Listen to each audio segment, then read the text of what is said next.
We meet in an hour of change and challenge, in a decade of hope and fear, in an age of both knowledge and ignorance. The greater our knowledge increases, the greater our ignorance unfolds.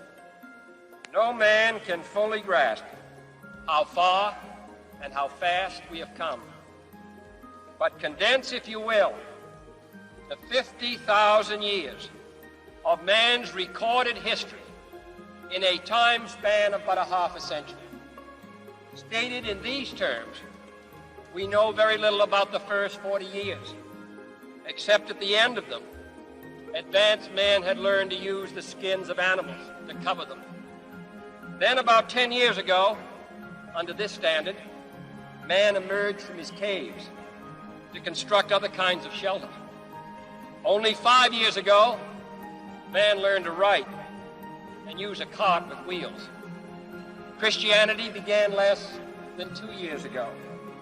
The printing press came this year. And then less than 2 months ago, during this whole 50-year span of human history, the steam engine provided a new source of power. Newton explored the meaning of gravity.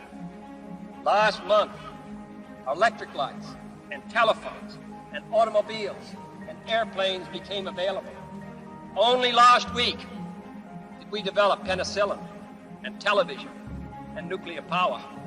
This is a breathtaking pace, and such a pace cannot help but create new ills as it dispels old.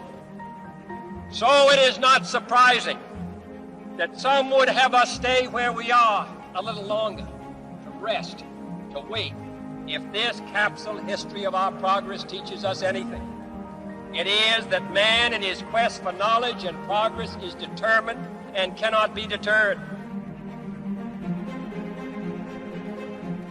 We shall send to the moon, 240,000 miles away, a giant rocket more than 300 feet tall on an untried mission to an unknown celestial body, and then return it safely to Earth.